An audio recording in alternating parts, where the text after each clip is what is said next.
रहम नहीं आता है कि मैं कितनी बड़ी गलती करने जा रही हूँ, मैं कितना बड़ा पाप करने जा रही हूँ। और उसका जो है वो दिल बिल्कुल भी नहीं पसीजता है। जब तीनों बच्चों को डुबो दिया होता है और जब चौथे की बारी आती है, जब वो चौथे को डुबोती है, तो चौथा बच्चा बहुत चालाक होता है और वो अपनी सांस रोक देता है। जैसे उसको डुबोती है वो अपनी सांस रोक देता है और माँ को ये लगता है कि मैंने चौथे बच्चे को भी डुबो दिया है, तो वो चौथे को डुबो देती है। तो उसके बाद वो वहाँ से चली जाती है, नदी से थोड़ा दूर चली जाती है। तो बच्चे अपनी सांस रोक के रखता है। जब बच्चे को पता चलता है कि उसकी माँ चली गई है तो अपनी सांस खोल देता है और वहाँ से तुरंत भाग जाता है। जी हाँ दोस्तों, राधे राधे, आदाब, नमस्कार, सत श्री अकाल। आप सब लोगों को बहुत ज़्यादा मेरे यूट्यूब चैनल पे बहुत ज़्यादा हार्दिक अभिनंदन है। दोस्तों आप सब लोग कैसे हो? आई होप आप सब लोग बहुत अच्छे से होंगे। बाकी आज की कहानी बहुत ज़्यादा ही इंटरेस्टेड है। आपने बिल्कुल सही सुना। एक माँ जिसने किसी की औलाद नहीं होती है और किसी की औलाद होती है तो वो अपने हाथों उसको ख़त्म कर देती है। आज की कहानी भी कुछ ऐसी है जहाँ पे एक माँ ने जो है वो अपने 4 बच्चों को नदी में फेंक दिया ताकि बच्चे जो हैं वो ख़त्म हो जाएं।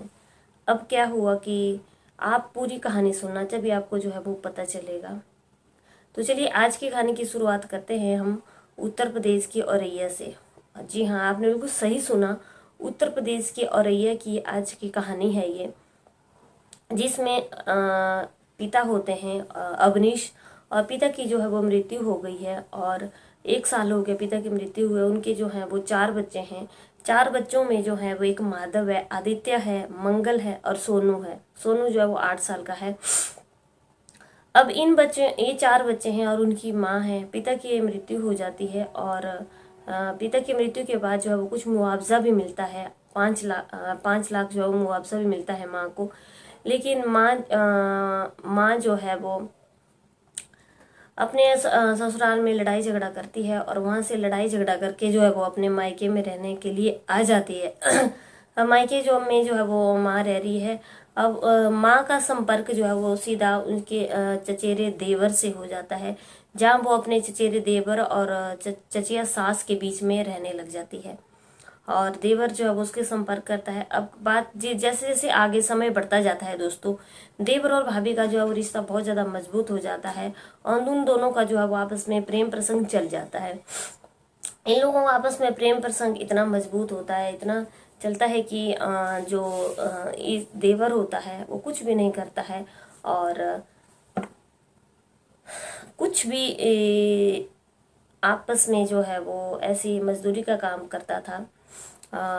अब क्या होता है कि जब ये अपने देवर के घर में रहने लगती है तो देवर का नाम होता है मनीष, और जब वो मनीष के साथ में रहने लगती है तो आप उनके दोनों के संबंध और ज़्यादा पक्के हो जाते हैं। और मनीष जो है वो उसे बोलता है कि क्यों ना आपस में जो है वो हम बातचीत करके ऐसा करते हैं कि ये जो बच्चे हैं इनका मेरे ऊपर बहुत ज़्यादा कर्जा हो रहा है, बहुत ज़्यादा मतलब कर्ज बढ़ रहा है, क्योंकि मेरे पास आमदनी का कोई साधन भी नहीं है।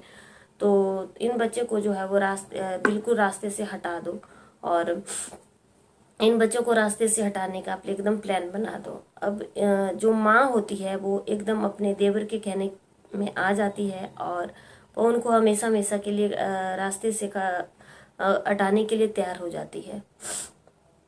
अब क्या होता है कि ये जो है वो ये कहानी हमारे उत्तर प्रदेश के औरैया की है। सदर कोतवाली के ताहलेपुर गांव के नज़दीक जो है वो एक सेंगूर नदी है।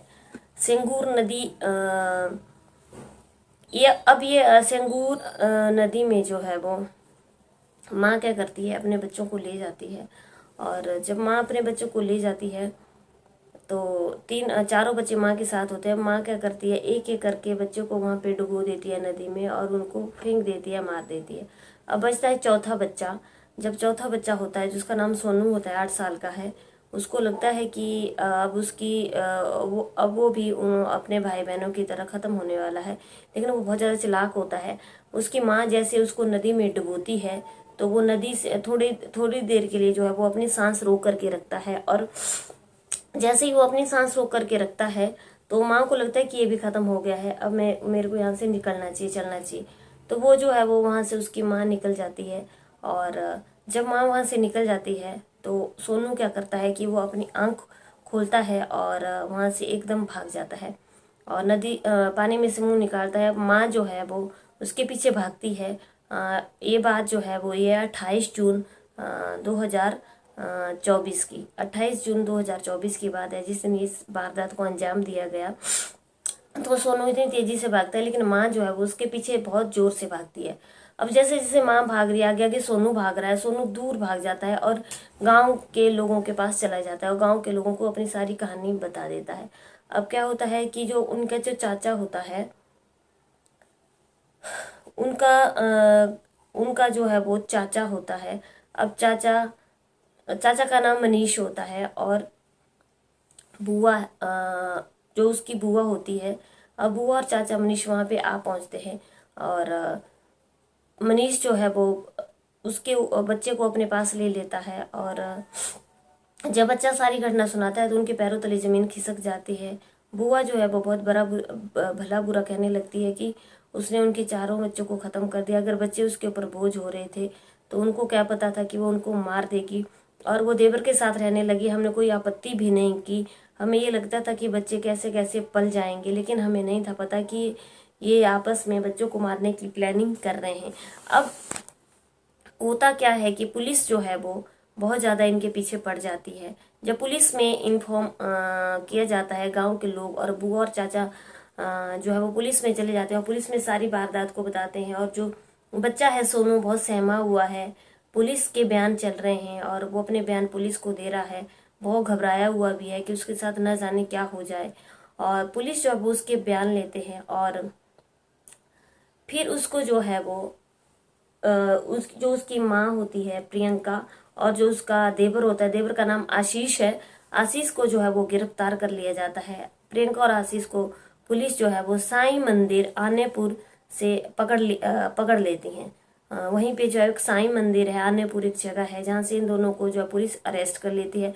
जब इनको पुलिस अरेस्ट कर लेती है तो पुलिस इनसे सारी पूछताछ करती है, लेकिन जो माँ है वो बिल्कुल साफ मना कर देती है कि उसे बिल्कुल भी नहीं पता है। लेकिन पुलिस के आगे माँ जो है वो टूट पड़ती है और अपनी सारी वारदात बता देती है। माँ बताती है कि वह उसने अपनी चाची गीता को फ़ोन किया था और नदी में नहाने के लिए वहाँ पे जो है वो एक जेठ का दशहरा होता है। जेठ के दशहरे में जो है वो नदी में नहाते हैं। अभी जो निर्जला एकादशी दोस्तों अभी हुई थी तो 18 तारीख हुई थी, 18 जून की थी। तो 17 जून को जो है वो उसने अपनी चाची को फ़ोन किया था कि वो जो है वो उस दिन गंगा स्नान होता है, जेठ का जो दशहरा होता है। तो उसने जो है वो जेठ के दशहरे में गंगा स्नान करने के बहाने से वो सेंगूर नदी को देखने के लिए गई थी कि सेंगूर नदी जो है वो कैसी है और उसमें बच्चों को, ताकि वो डुबा सके और उनमें बच्चों को डुबो के मार सके। तो अपनी चाची को इस बहाने से फ़ोन किया था और उसको बहाना सिर्फ नदी को देखना था। तब उसने उस नदी को देख लिया था और बाद में उन लोगों ने प्लानिंग करी कि वो जो है वो आराम से उसमें बच्चों को मार सकते हैं और उसमें जो है वो आराम से उनको डुबोया जा सकता है। अब क्या होता है कि जो मनीष उर्फ दीपू निवासी गांव लोहिया जनपद जो है वो इटावा क्या करते हैं कि ये मनीष जो है वो चाचा का नाम है और जो बुआ होती है, बाद में पुलिस जो है वो इन तीनों बच्चों की जो डेड बॉडी होती है, इन डेड बॉडी को जो है वो उनके गांव ले आती है। जो उनका जनपद इटावा में गांव लुहिया है, वहाँ पे उनका जो है वो अंतिम संस्कार कर देती है तीनों बच्चों का। बच्चों चौथा बच्चा बचा है सोनू। अब सोनू जो है वो अपने चाचा और बुआ ने जिम्मेदारी ले ली है और पुलिस का ये कहना है कि बच्चे को किसी भी प्रकार की कोई उसमें प्रॉब्लम ना हो, कोई परेशानी ना हो। पुलिस की देख रेख में जो है वो बच्चों को रखा जाएगा। और बात क्या उस वक्त जो है वो अब इन दोनों को पुलिस ने अरेस्ट कर लिया और बच्चे जो हैं वो सबकी आंखें इतनी नम थी और सब यही सोच करके हैरान हो गए थे कि एक सगी माँ अपने बच्चों को किस तरीके से नदी में डुबो सकती है। ये जो है वो एक बहुत ही गलत बात है और बहुत ही गलत चीज है। अब एक माता के ऊपर कैसे विश्वास किया जा सकेगा। अब सोनू जो है वो इतना ज्यादा दोस्तों डरा हुआ है, इतना सहमा हुआ है कि जो कुछ भी हुआ, क्योंकि उसकी आंखों के सामने ही हुआ। उसने अपने 3 भाइयों को नदी में डुबोते हुए देखा। तीनों भाई थे। एक भाई का नाम माधव था, एक का नाम आदित्य था, एक का नाम मंगल था और एक का नाम सोनू था, जो कि सोनू 8 साल का अपनी सूझबूझ और चालाकी से जो है वो बच गया। दोस्तों कहानी इतनी थी। अब इस कहानी से हमें सीख क्या मिलती है? इस कहानी से हमें सीख ये मिलती है कि गलत रास्ते पे नहीं चलने चाहिए। यहाँ पे प्रियंका जो है वो, उसके पति खत्म हो गए तो उसके ऊपर 4 बच्चों की जिम्मेदारी थी। उसे अपने बच्चों की जिम्मेदारी को अच्छे तरीके से निभाना चाहिए था, ना कि उसको अपने देवर के संपर्क में आना चाहिए था। और देवर जो है वो, क्योंकि देवर के बच्चे तो थे नहीं, अब देवर को तो ये लालच था कि क्योंकि कई बार ये भी बोलते हैं कि उसको, देवर को ये लालच था कि उसको 5 लाख का मुआवजा मिला था। हो सकता है कि देवर ने जो है वो 5 लाख के मुआवजे में जो है वो बच्चों का कत्ल कर दिया।